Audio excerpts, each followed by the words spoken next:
La matinale de Radio Classique avec David Abiker. Stéphane, votre invité pour les voix de l'économie, c'est l'économiste Philippe Chalmin. Président du Cyclope, bonjour Philippe Chalmin. Bonjour. Bienvenue sur Radio Classique. Vous publiez ce matin votre rapport annuel consacré aux marchés mondiaux des matières premières, pratiquement 800 pages cette année, avec un sous-titre, le piétinement sourd des légions en marche. Alors cette année, évidemment, il y a la multiplication des conflits, les tensions géopolitiques, la guerre commerciale. Une question qui me traverse l'esprit, mais comment est-ce qu'on peut faire des prévisions dans un environnement comme celui-ci ? Écoutez, cela nous ramène à un peu de modestie. C'était Galbraith, je crois, qui disait que l'on avait inventé les économistes pour que les astrologues ne se sentent pas seuls. Et donc, les prévisions économiques sont toujours à manier. C'est un peu comme l'astrologie, et sont à manier avec précaution. On y trouve ce qu'on veut bien y mettre.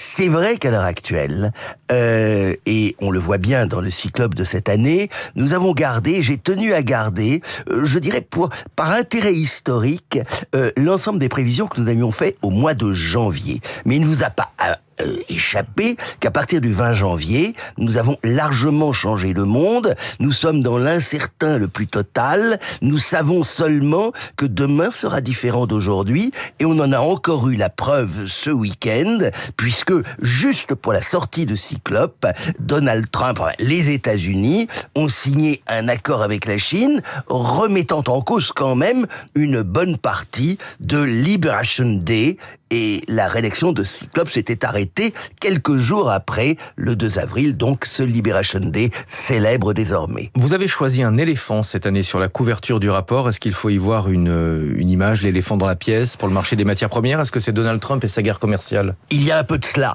Vous l'avez dit, le sous-titre de Cyclope, c'est le dernier vers d'un sonnet fort célèbre de José María de Heredia, La Trebia, le piétinement sourd des légions en marche.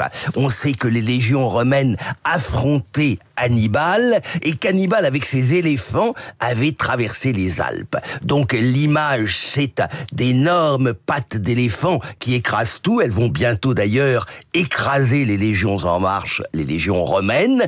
Et au fond, c'est vrai, cette patte d'éléphant, c'est un petit peu celle de Trump, qui est en train de détruire une grande partie de l'ordre économique mondial tel qu'il s'était peu à peu bâti au lendemain de la Seconde Guerre mondiale, puis dans cette merveilleuse période, Cyclope, vous avez dit c'est le 39e, donc on a quand même un peu d'historique, et nous avons couvert finalement les 30 glorieuses de la mondialisation heureuse, qui à mon sens se sont terminées. Alors ce rapport, il a pris de l'embonpoint au fil des ans, 800 pages cette année, on va pas pouvoir tout résumer, on va essayer d'en tirer les grandes lignes. D'abord, dans le secteur de l'énergie, l'Europe veut se sevrer du gaz russe, ça revient à se tourner vers le GNL américain. Vous dites, les stocks sont insuffisants, la fourniture le sera également, et ça va se traduire par une hausse des prix.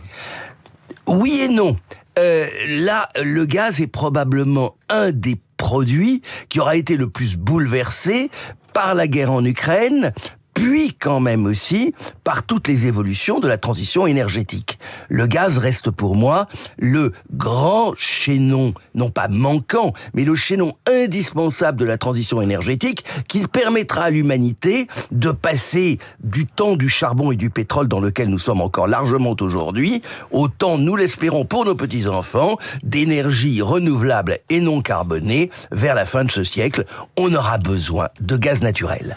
Alors bien entendu, ce gaz naturel, on n'en a pas en Europe, il faut l'importer, et on en a besoin. On l'a bien vu d'ailleurs avec la panne électrique en péninsule ibérique. On a besoin d'énergie qui peuvent assurer le relais si les renouvelables ne sont pas suffisantes ou sont trop intermittentes. Ce gaz, on en a besoin, il faut l'importer. Si on n'importe plus de Russie, on l'importera des États-Unis.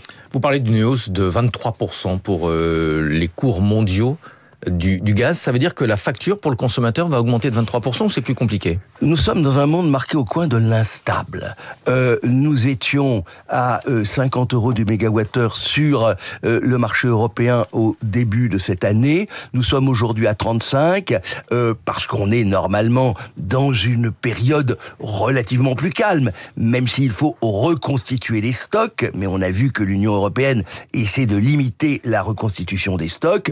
Tout dépendra de de l'hiver prochain, il est clair que nous sommes quand même dans une situation de dépendance, et surtout, et ça c'est un point important, que l'Europe, de ce point de vue-là, a un désavantage comparatif considérable.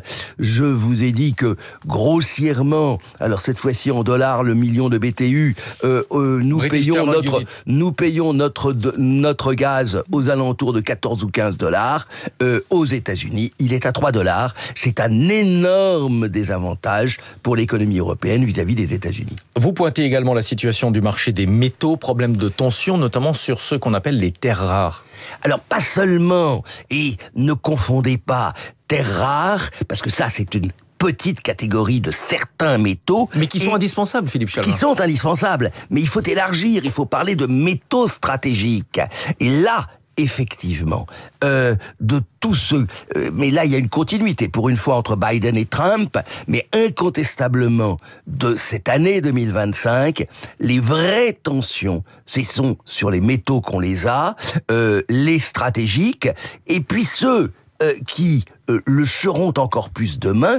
N'oubliez pas que pour moi, le métal, le produit, la matière première stratégique du 21e siècle, c'est tout simplement un vieux métal, mais dont on aura encore plus besoin dans la transition énergétique. Je veux parler du cuivre. Absolument. Une dernière question, on est à l'heure du petit déjeuner. Du côté des céréales, les prix vont grimper.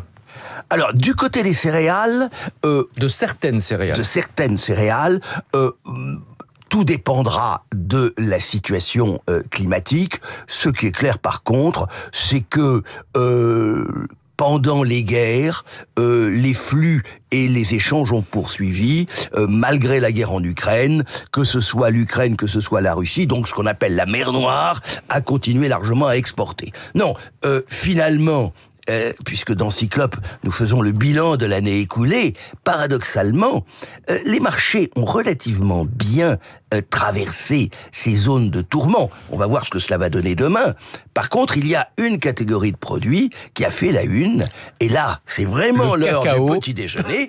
Chers amis qui nous écoutez, vous n'avez jamais consommé dans votre existence un café aussi cher.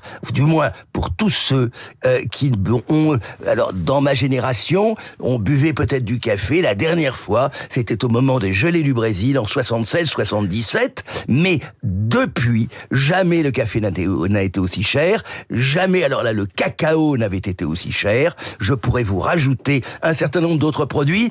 Pour les buveurs de Coca-Cola et autres boissons gazeuses, je vous signale qu'il y a une matière première qui dépend d'une guerre dont on ne parle pas assez car c'est la plus cruelle de la planète, c'est le Soudan, la guerre au Soudan, qui a provoqué le quadruplement des prix de la gomme arabique.